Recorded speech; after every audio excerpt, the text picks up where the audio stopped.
Next Chapter Podcasts. Hi, this is Sally Kate Holmes, Managing Director of Next Chapter Podcasts, here to tell you about a pretty cool new offering from our friends at Apollo Podcasts. You can now find the Play On podcasts on Apollo Plus, a creator-owned platform where every subscriber helps audio fiction creators such as us. You can listen ad-free, early access to exclusives, behind-the-scenes supercuts, and more on Apollo Plus. On top of all that, 70% of the revenue on Apollo Plus goes directly to creators. Join Apollo Plus through the Apollo Podcasts app or by going to apollopods.com. Hi, my name is Michael Goodfriend, and I'm the executive producer of the Play On podcasts. J.O. Sanders is an actor noted for TV roles like Bill Weller on Blind Spot, Jack Bryant on Manhunt, Chief Tom Liddell on The Sinner, Detective John Maynard on Widows, lots and lots of roles on lots and lots of shows like Law & Order, Criminal Intent, and Crime Story. He's appeared in lots of films, including Glory, Mr. Destiny, JFK, Angels in the Outfield, The Big Green, Daylight, The Matchmaker, For Richer or Poorer, Tumbleweeds, Music of the Heart, Cadillac Records, and Revolutionary Road. And this is my favorite. He is the voice of D.S. McKenna in the Red Dead Redemption video game series, which is my son's all-time favorite game, and I just started playing it. He just started teaching it to me yesterday. So this is like a fan moment for me. J.O. Sanders is also Prospero in the Play On podcast series, The Tempest. Jay, welcome to the Play On podcast bonus content series for The Tempest. Thank you, Michael. Good to be here. All right. Is it J or J.O.? It's either one you want. J is generally what I answered to. My mother would never call me J.O. Okay. So J, what does the O stand for? Olcutt, O-L-C-U-T-T. It's a family name. My father used it as his first name, James Olcutt Sanders.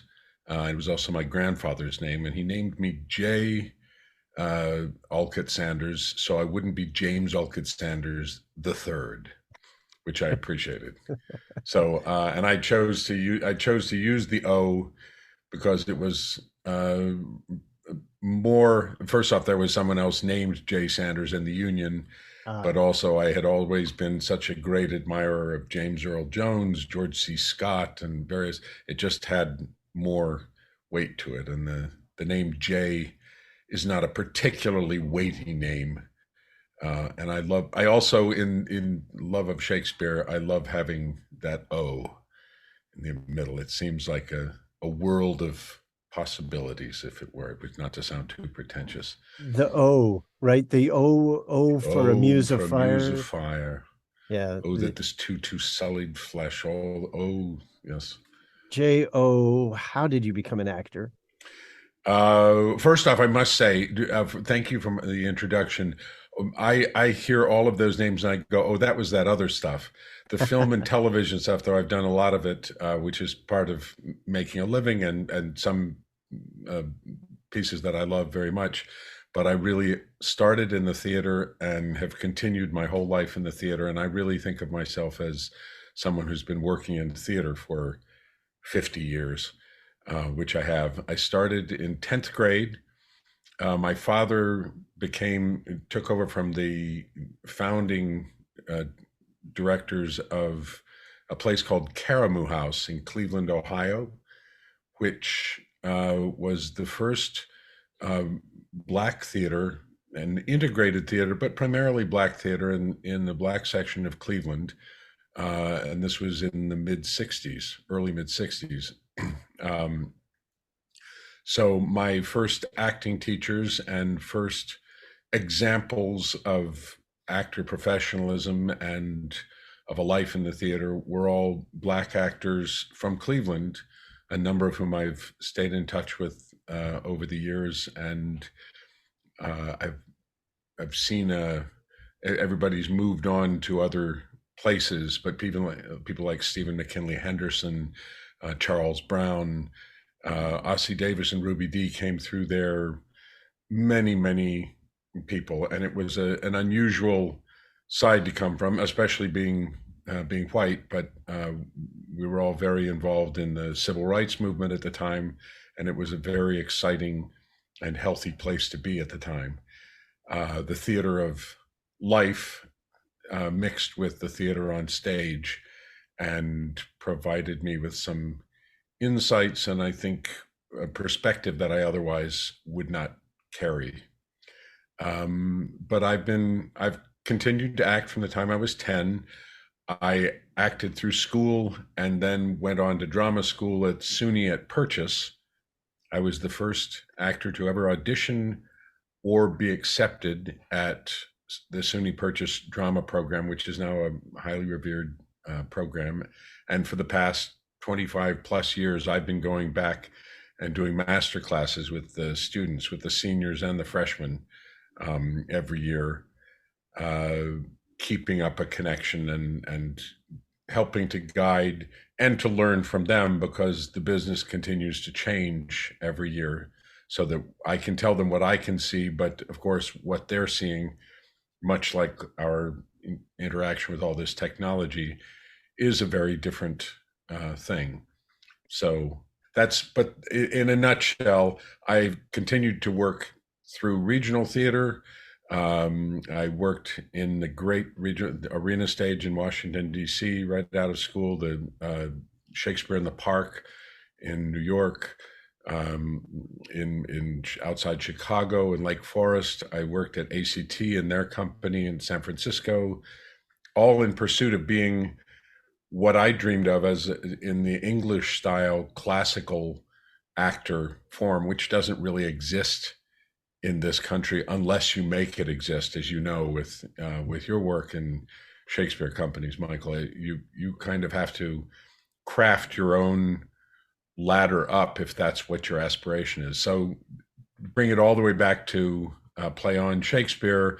This is what I have been building to all my career, which is a connection with the great classics, especially Shakespeare, and a natural growth as an actor and as a person through as many great roles as possible, as many challenging roles as possible that exist in the classical canon, and going back and forth between those and creating new plays where I sought to find the classical qualities in new plays, and then come back to the classics and find modern and new qualities in the classics. So I would say more than anything else, that is a summation of my career and my aspirations and my love.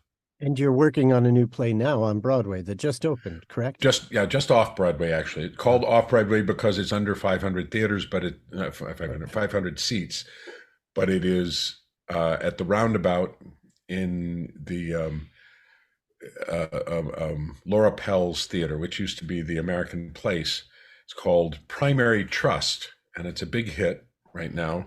But more importantly, it's a beautiful play, and I'm very proud to be on stage with the other 3 actors and a musician, and we're having a great run of it. I'm really intrigued by this beginning that you mentioned, the Caramoo House in Cleveland. You said your father became the artistic director? He became it's the executive director, because it's really a community center. Mm-hmm. I started ceramics there, which became very serious for me. I thought maybe I was going to be a ceramicist. Boy, if you could find something that would pay you even less than being an actor. But I did music. We had a chorus there. I had acting classes. There was photography going on there. There was some of everything. But as importantly as that, Michael, it was a political center because of the civil rights movement. Art was completely enmeshed in social change and progressive movement, so that social activism was a given as part of theater, even though I wasn't doing political theater, so to speak, although many of the shows that I saw there were all Black versions of, say, Guys and Dolls and The Fantastics, A Christmas Carol, which I was in, all Black versions. All the Way Home was one that I was in early on.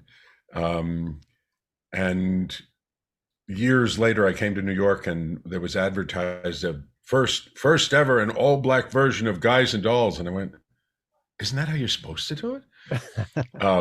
But it gave me a wild perspective, and it's where I was when JFK was shot, and Martin Luther King, and all these people I had encountered through the social activism movement and through attending the Washington marches, the great civil rights march down there from the buses left from Karamu.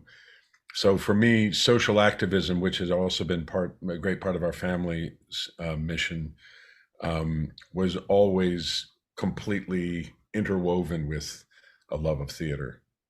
I've always been interested in artists and actors who call themselves activists. It's always been a bit of a conundrum, I know, for actors who worry that being an activist is going to somehow impinge on their marketability, that they're going to become a big. Well, it's also a bit, although for an actor, I mean, it's a bit of a cliche because so many actors are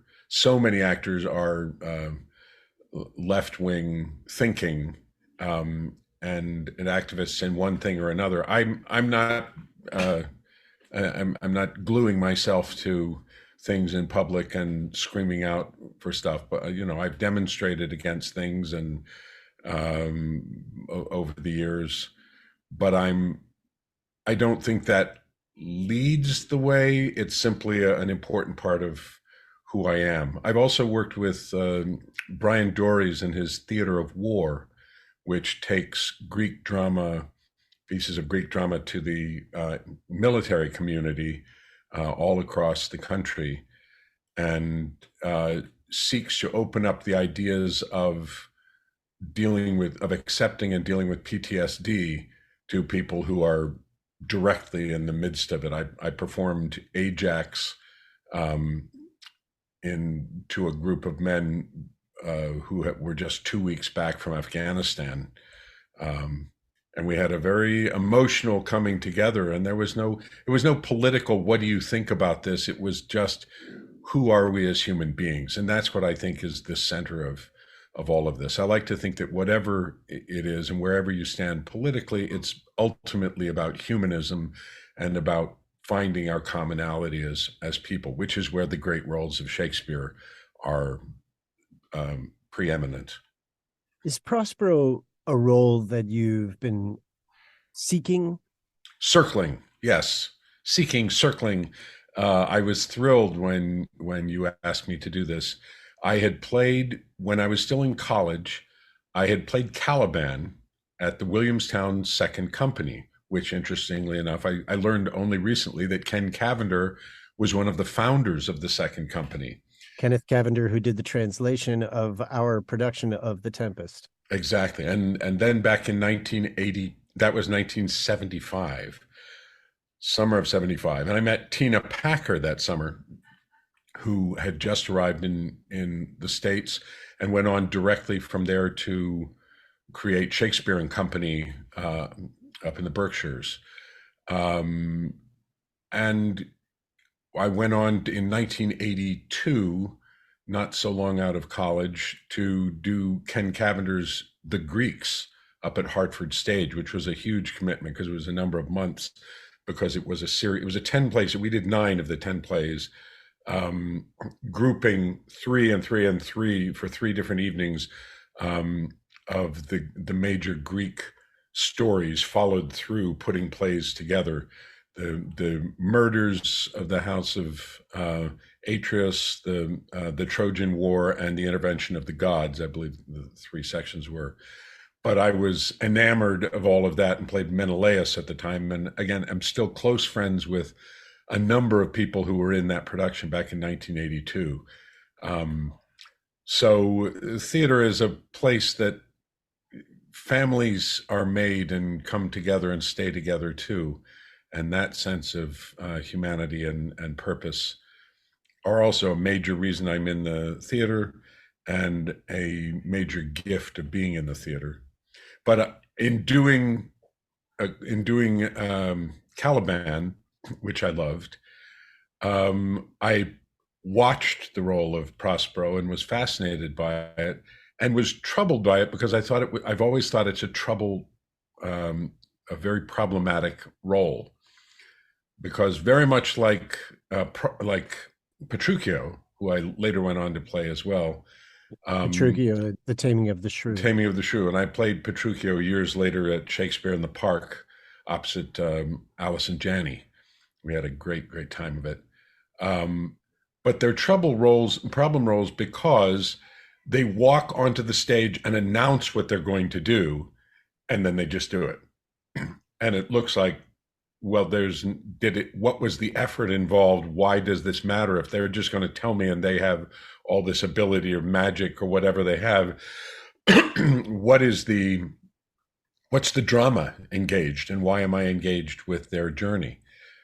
So a big part of my looking at this role and what we did in this production, I believe, with Andy and Ken, was finding where the drama was in it. And what I had discovered in Petruchio was the way that it worked for me was that although Petruchio comes forward and says what he's going to do, it is bluster, that he has no idea what he's going to do. He's simply he's laying down the law in a bold way because he thinks that's how it's going to work. But inside he's terrified that if it doesn't work, he's completely lost. And with Prospero, it's all of a moment. He's just discovered, he's been here for 12 years, and he has this moment of the boat coming nearby within the reach of his powers. He has this ability, but he's never done it before. He's stuck here with his daughter, and he realizes that if he doesn't achieve this in this moment, as he imagines it, he's going to be lost here for however long, maybe the rest of his life. So the stakes are huge. And although he says, okay, this is what I'm doing, this is where we're going, this is what he's imagining it, he's imaging it, and talking to Ariel and talking to Miranda, and he's putting it out there, but he's never done it before. And the stakes are, if he blows it, if his powers, if Ariel can't do exactly what he asks, if they can't manage, if his powers aren't exactly what he thought they were because he's never used them this way, if people don't react to what he brings them to, he's stuck, he's lost. And that makes for a fascinating piece. In other words, he arrives, for all his stillness, he is standing on the beach, terrified that maybe he won't be able to work it. Maybe he's going to be stuck here the rest of his life. That makes for a really interesting play. I remember in production, in rehearsal, and in the recording, it was a kind of a constant thing with you and Andy to really get that sense of drive, that sense of intensity, that sense of time is of the essence. What time is it now? How long do we have? What do we do? How long did that just take? Wait a minute. How long do we have before are they on the beach yet? Everything is like blah, blah, blah, blah, blah. And in between the scenes, we found you'd get involved in a scene and then suddenly go, oh, wait, no, I have to, okay, I'm losing track. No, they're almost here. This is almost, and that makes for a wonderful story. I mean, I loved being a part of that because I got involved. Of course, I got involved in the scenes and engaged, but it was all the more reason that I had to yank myself out of it and everyone else in order to drive forward, because the fear of being stuck and my daughter being stuck for the rest of her life on this island, it's huge.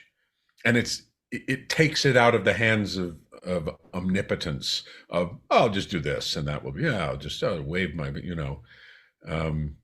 that works with Caliban. It works with Ariel, but that's local. Right. It's like saying you're king of your home, but who are you in the outside world? Do you think it's Prospero's first time concocting a weather event? No. He says he talks about it later on. He talks about having done that. Mm-hmm. He's tried it all.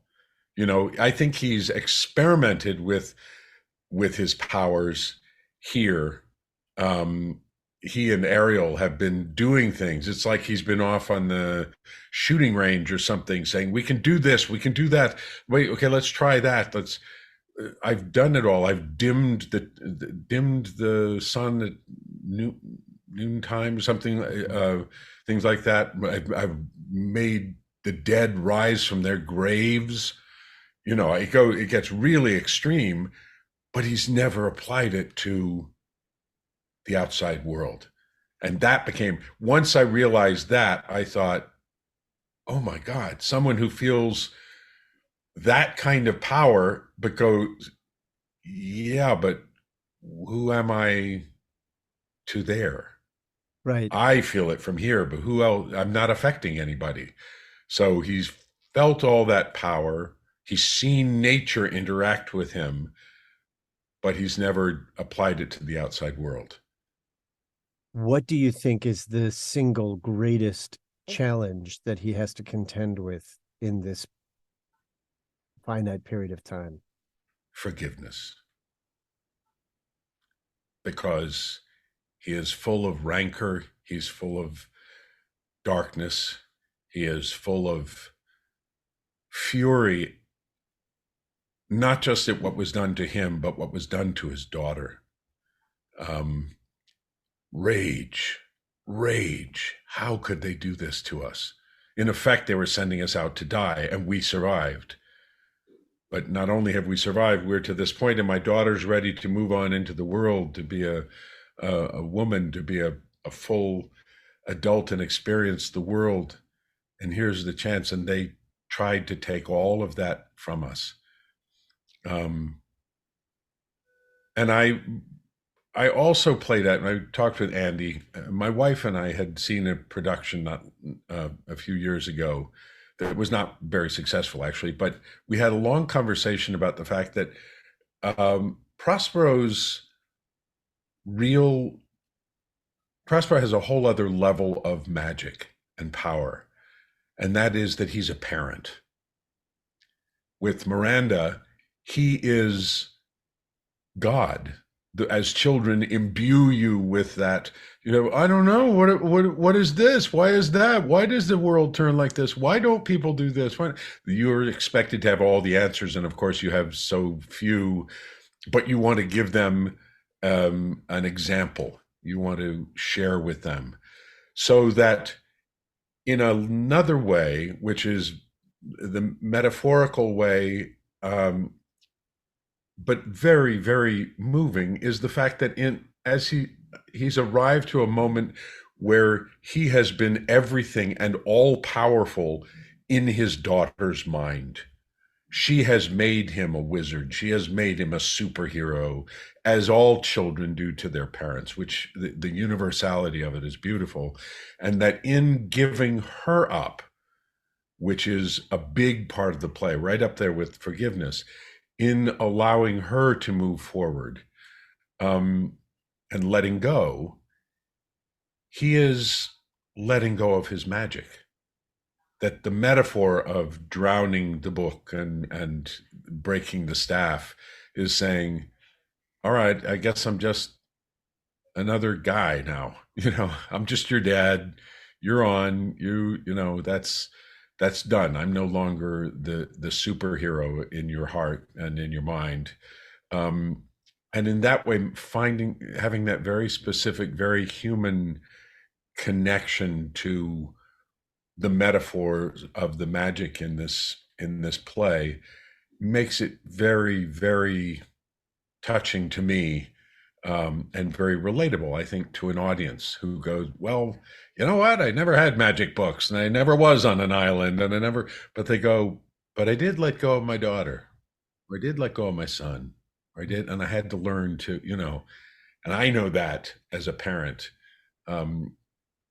it's a big step, and you hope that you've done all of the things right to lead to that and to allow them to step forward confidently and for yourself to step back gracefully. Working on roles like this, do you feel as an actor that they actually help you become a better human? Yes. Yes, because they cause you. Um, I don't say they insist because it's about how well you ask the questions of yourself that you face, but what are available in these roles, and the reason that coming back to them, to all of them, throughout the entire Shakespearean canon, as well as many other great plays, but Shakespeare obviously has an entire life's worth of challenges there. Uh, you from Hamlet and Coriolanus and Timon of Athens, the most unsuspecting places in all of the plays that you look at. I played Bottom in Midsummer, which I just adored. But the all of the questions are life's big questions, and they are available to be asked with a group of people in front of a group of people. And if you really ask them of yourself, they're very cathartic. Doesn't mean you're weeping through a role, but you're opening yourself to the possibilities of what it means to be human and reflecting on that with an audience in a way that allows the audience to reflect on it, for them to see it through you. So yeah, I think there's nothing grander, and that we are gifted with Shakespeare's body of work to reflect on ourselves with. It's a very, very profound opportunity and ride. I'd like to ask you to weigh in on something that is a debate among scholars, among actors, theater practitioners, you name it. And it's something that comes up in our interviews for bonus content quite frequently. Do you think it's just one person who wrote these plays? Yes.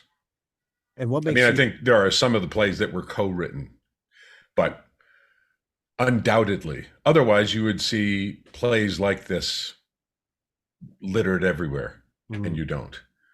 I just believe it came through one, it filtered primarily through one mind.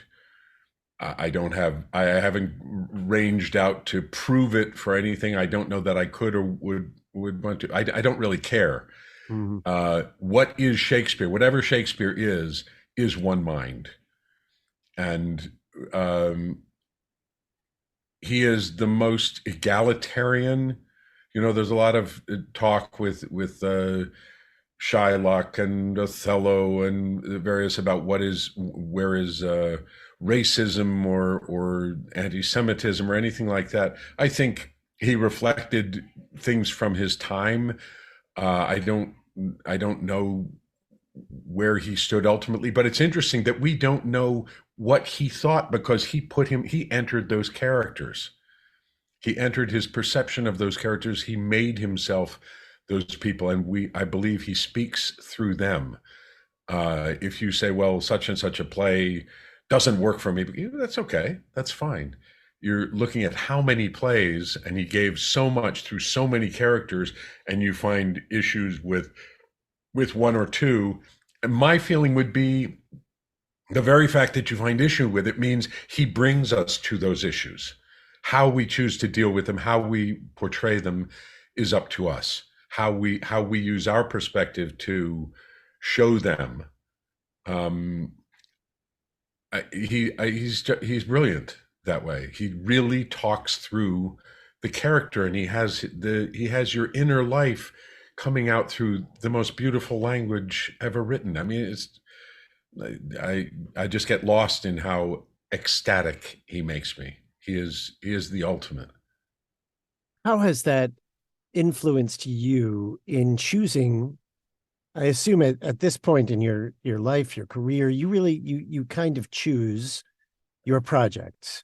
Yeah, what you're going to do next. I mean, you're not so in need of a job that you're going to take whatever is offered to you, right? Right. So, It's that's an interesting question because it comes up a lot. I don't choose out of a bunch of things. I tend to be brought. I'm brought a lot of things to read, but a lot of the roles I've done have just come to me. In terms of the classics, they come too, but I also work on things now more and more. I say there are things I definitely want to do as I get older. I've memorized the entirety of King Lear and been working on it for ultimately for 3 years, but really nonstop since last October. Just on your own. Yeah, You've just been I'm tackling it. running Lear constantly in my head. I carry a copy with me.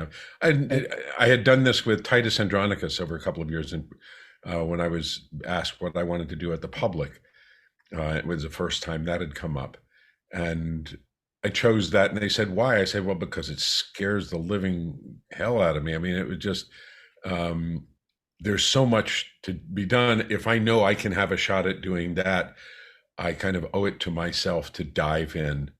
So I did, and had one of the great rides of my career. And I decided with Lear, I'd been offered the opportunity to play it a couple of times and talked to by a couple of directors about, oh, we should do that. But I haven't done it yet. I played Kent to John Lithgow's Lear in Shakespeare in the Park some 8 or 9 years ago. And Kent is also a great, great role, which I always wanted to do and has become one of my favorites that I've ever done. But it's interesting because he is the character who travels just off Lear's shoulder through the entire ride. And it's the perfect place to watch that role from. It's interesting to see how many great Lears, if you look at the cast list, you look at who's playing Kent, and within those next 5 years or so, people will be writing about their Lear, because you're bringing so much to it, and you're so aware of the play and so prepared by it. So I know the play from doing that and having taken that ride, and now I've been looking at it from his point of view. But I just decided I wanted to have that in me. Another one is Falstaff, which is one of the great, great roles, and one I'm well suited for, being a big guy, and I got a chance to do that at Theater for a New Audience this year with my son playing various roles with me too, which was a thrill. What's your son's name? Jamie Sanders, wonderful actor, wonderful guy, and highly trained, but I can't say enough wonderful about him, and I'm very proud of him. And we're talking about doing that at Theater for New Audience. We did it as a book in hand, staged reading performance for 2 weeks. After only 2 weeks of doing, we did Henry IV parts 1 and 2 and Richard II in 2 weeks, and then put it in front of an audience, which is sort of insane. But it was amazing how on the run, and given a passion for it,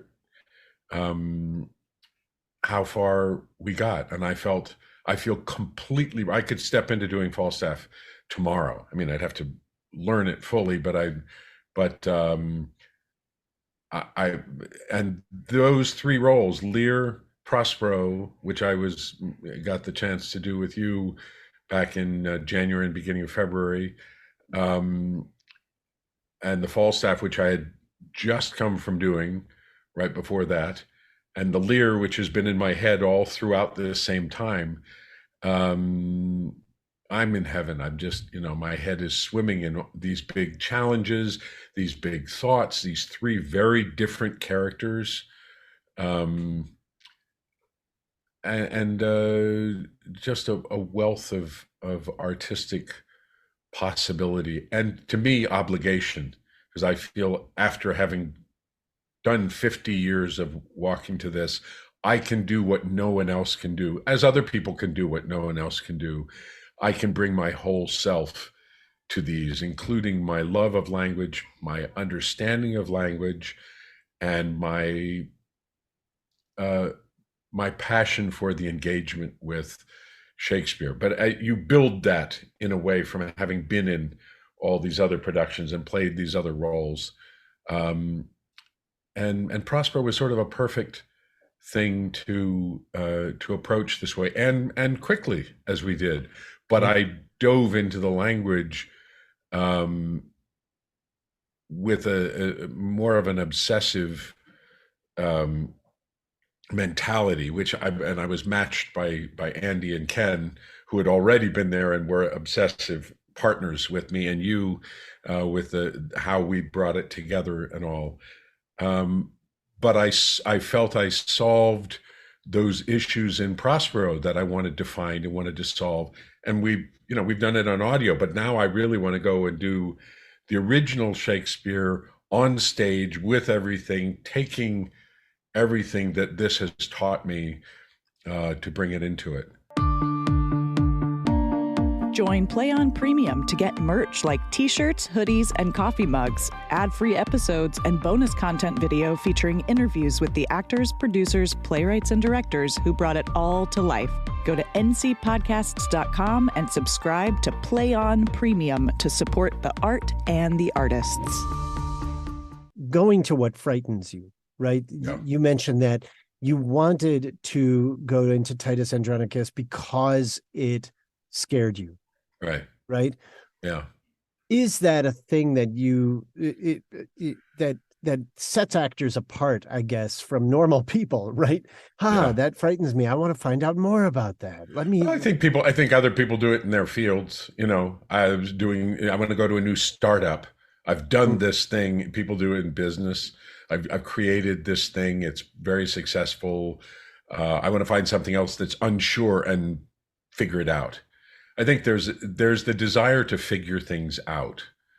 I will say I had a revelation for myself in working on this role, because I've often felt that Prospero disappears too much. I want to make him more present, not doing something or saying something necessarily, but more present in the overseeing of all of this, because everything is at stake for him. And if he's away and you're not aware of that, you're watching the whole story, but you're not going through it's clearly his journey beginning to end. And you don't want to lose track of him and what it's meaning to him and the fear for him and the victories for him and all. But finding his way to forgiveness, which is that big inner turn, and without needing to receive apologies or verification from the people he's forgiving, which is grander. It's really about that. It's not about I win because I apologize, but I got you to apologize too. It's not about that. It's about I win with myself because I found what I believe. I found what means most to me, and I will live and die from my heart, from what I believe and what I know. But his finding his way to that in the midst of all this anger and the whirlwind of how do I get forward, to have enough time to find something that would allow me to turn and see that for all that I'm doing, that's the issue. That's the question. And it's not them, it's me. I have to let go of this. If I'm going to embrace the world, and if I'm going to show my child what it means to embrace the world, because she's the one going to go on and live longer, much longer than I am, as an example, how do I find that? And where do I see that, the need for that? And I discovered, which had never occurred to me before, but it was as we were working along in the script, I said to Andy, I think I see it. I'm desperately trying to keep everything in its place. And suddenly the issue with Caliban and his darkness and what I perceive as darkness and wrongful thinking and guilt about what I've done to him and anger at what he's done or attempted with my daughter. And I've gone back and forth and reading it, wondering, is Caliban really just him in the darkness? there are those productions, right, where they've conceptualized it, or there are interpretations of the Tempest where Prospero's got all of these characters are a part of him or in his Yeah. mind. I haven't seen one. I've spoken with people, and I've read theories on that and all, but I mean, there's a very dark version in that I can imagine where he is Caliban. Mm-hmm. He is Caliban. And Ariel, right? And Ariel, yes, the yin and that the he's, yang of it. and how, I don't know how that is. I don't know how one would portray that, but there are certainly sides of himself. And if you imagine, again, metaphorically, you're on an island with your daughter, you're raising from a child, you've saved her life, because she clearly couldn't save her life in a shipwreck. You've saved her life. And now you are creating a world on an island. Mm-hmm. And part of you, I mean, part of you as a father lusts after your own daughter, and you want to kill yourself. Mm-hmm. Because you go, why would my body react to this is my daughter, this is insane. But it's a very dark, not even dark, it's a natural truth that is something that people have to contend with. And one of the reasons that you have such terrible stories of fathers abusing their daughters happens far more than we talk about, I think. Not to dwell on it, but to include it. To acknowledge that that's there. Yes, right? Exactly. And to acknowledge, and he acknowledges that in himself, and he says, I had to put you out. Mm-hmm. I had to put you out. I let you be in with us, and I had to put you out. Well, if that's his head, that's pretty wild. Yeah. But to have it, I mean, I don't know how you did. Is Prospero then in a different form with leading these clowns to kill himself?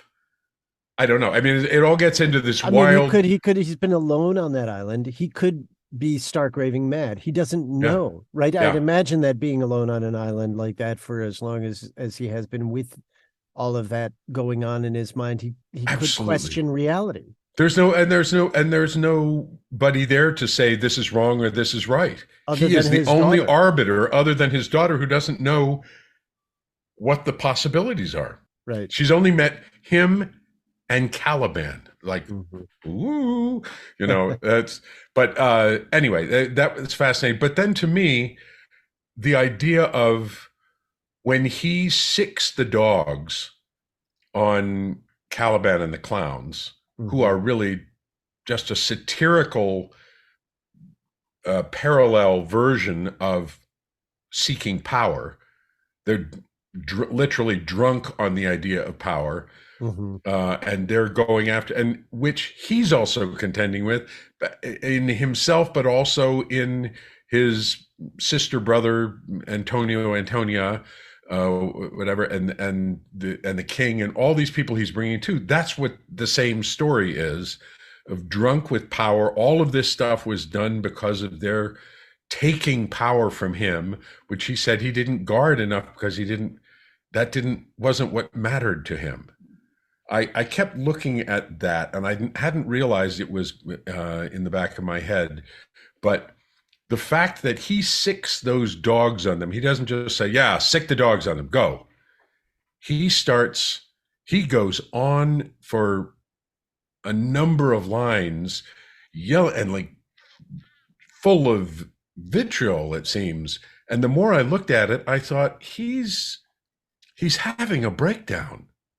He's finally expressing, because you start yelling. It's like everything is reasoned until you yell at someone. You yell at somebody, turn that hose off. I'm so sick and tired of my neighbor doing it. Turn that hose off. I'm sick, and all of a sudden, all this stuff comes out. You go, it's something that's so not the point. The fury, and interestingly, one of the dogs named Fury, the fury that overtakes him in sicking the dogs on the three of them, seemed to me the perfect place for a release of all that was boiling in him, that was simmering in him through all of this, and all of that rage that he needed to get past. So he expresses it all and then feels like an idiot and goes, what am I doing? Oh my God. And that allowed the turn to,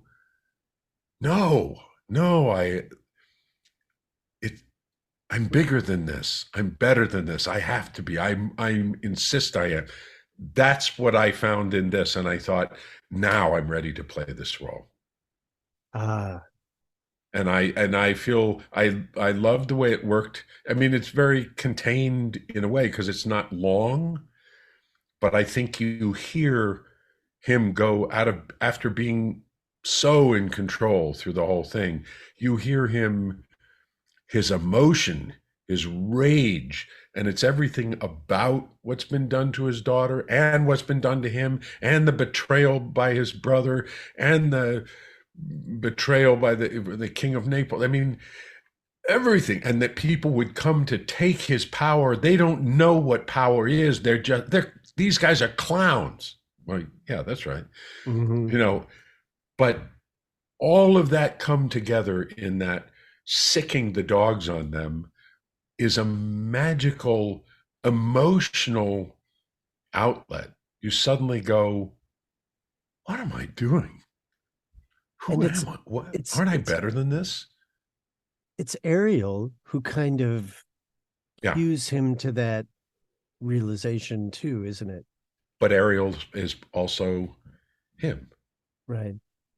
Yeah. You're right. And he says, how can someone who's not even human, doesn't even know what it's like to be inside a human being, understand this better than I do? How can she see, she, he, it, they, how can they see what it means to be human better than I can? And it's a great learning moment right in front of us, which is where the brilliance of Shakespeare is. I feel they're not reporting stories of what I did, what I learned, how I found my way to this. It's us learning there in front of you, with the audience going, whoa, right. What a question. Oh my God, what would I do? Would I be big enough to forgive people? Have I done that in my life? Have I lost track of that? That's why we do these roles. Why do you think forgiveness is so hard? We're fueled by the wrongs that are done to us, and it's wrong. I mean, it's right on the nose of everything we're going through in this country, right into what what's everything that separates us. People feeling everyone's making themselves victims and striking out from being victims instead of seeing that and seeing the same problem in other people and embracing that in what it means to be human. I remember hearing a sermon given by a Unitarian Universalist minister who said that it's in the word, right? That you don't get anything when you give forgiveness. You are giving, you are forgiving. Yeah. And you get nothing in return. Well, although you do get something in return within.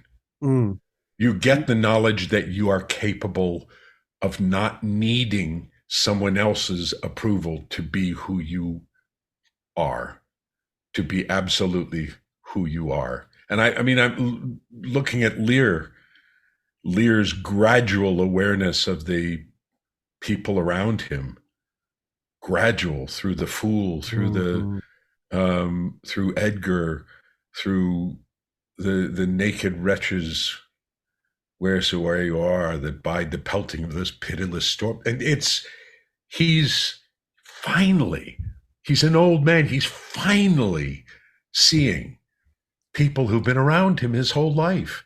Mm-hmm. And he's going, is man no more than this? You know, it's finally as an old man. And you go, oh, what a shame that he's been in charge all this time and lost track of that. But how amazing that we have it within us to get there. Yeah. And maybe my lesson from him is don't wait to learn this.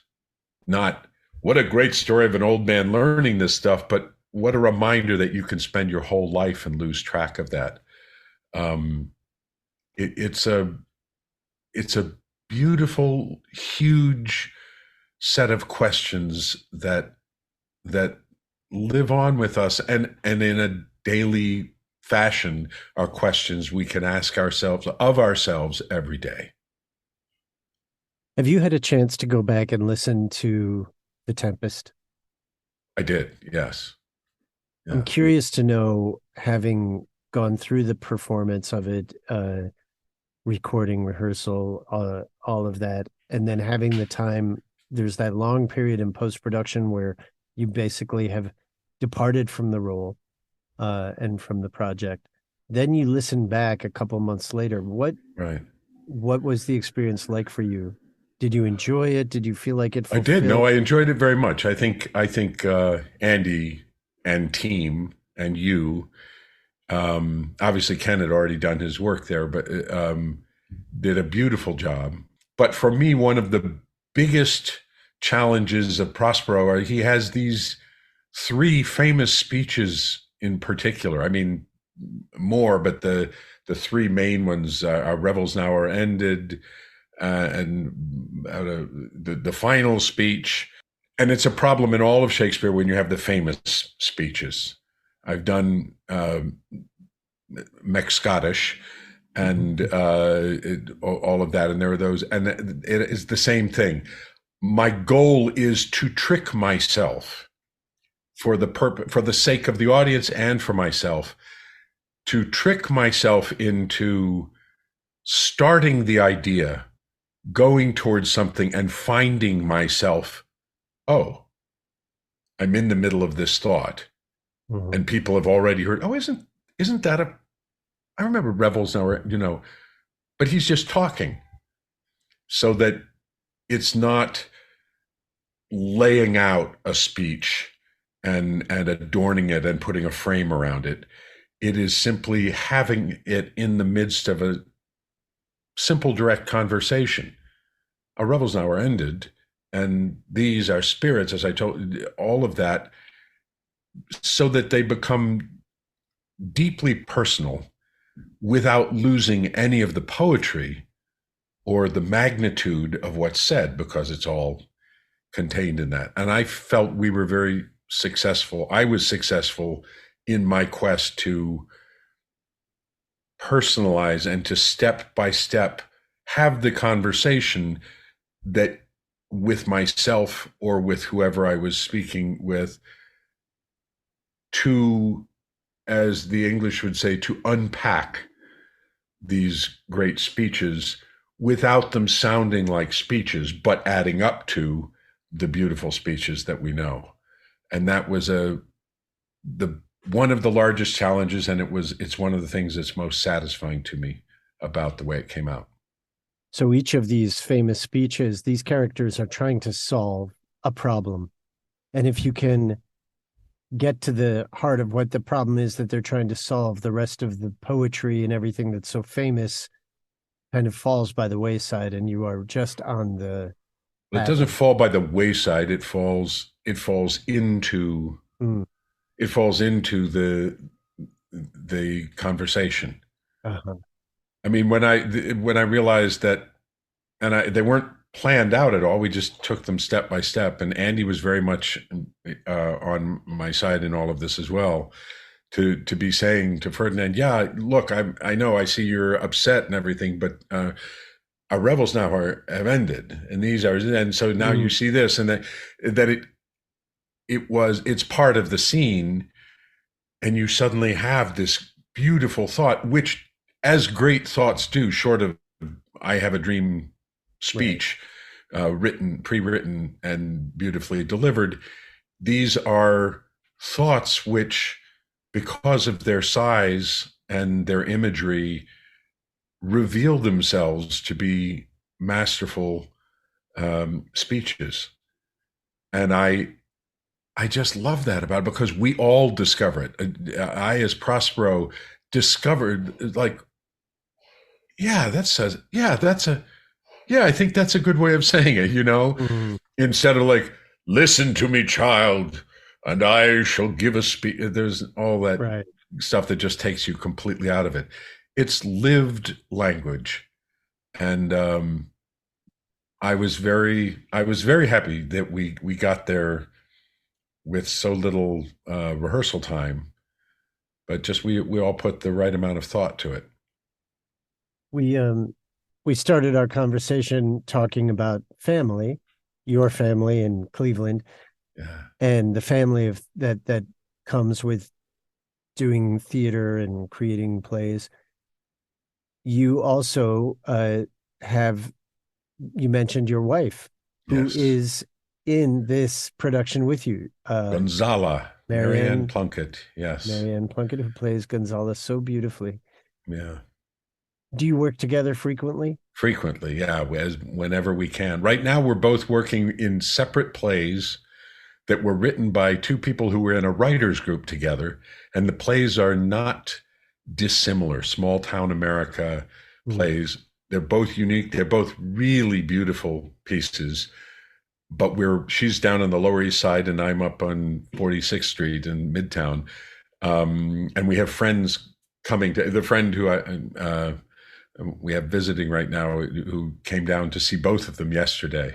And it was like, it's a gift. But Marianne and I did 12 plays in 12 years with Richard Nelson together, all original pieces and beautiful. And we toured Europe with one set, the 4 Apple family plays, and the Gabriel trilogy we toured the world with.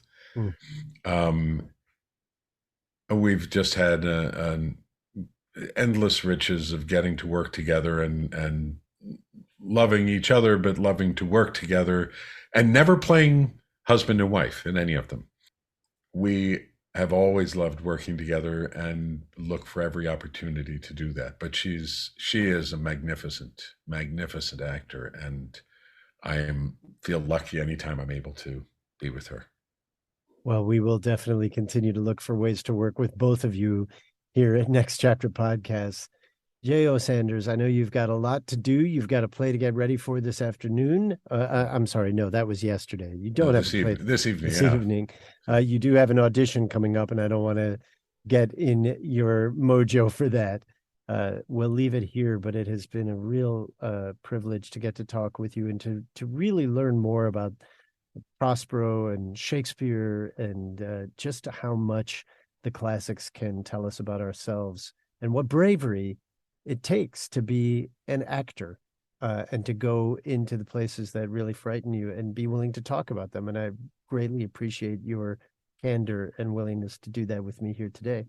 Thank you very much, Michael. It means so much having a wonderful actor working with you, helping to produce this stuff and understanding what it means to be who we are, where we're coming from, because the empathy, like with these plays, we get what we're doing it for. We get what's important. And if I turn around and go, no, wait, your attitude isn't, we got to get finished here. Your attitude is, what is it? We'll try it. How do we do this? We'll make time. And that attitude draws me back as well, because it's having a fellow artist on the other side of things is a gift too. So thank you for that. Thank you, Jay. Great talking with you. And you. You've been listening to the Play On Podcast bonus content series. You can learn more about the Play On Podcasts at Next Chapter Podcast website, ncpodcasts.com.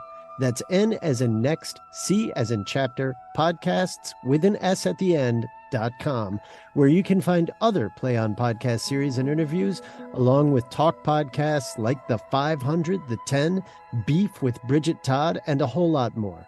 I'd like to thank Jeremiah Tittle, the founder of Next Chapter Podcast, and my producer, Pete Musto. Our audio engineer, editor, and sound designer is Justin Cortez.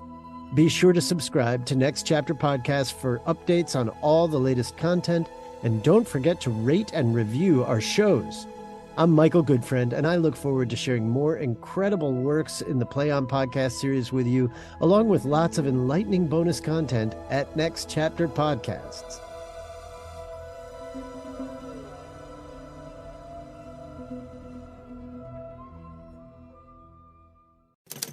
Next Chapter Podcasts.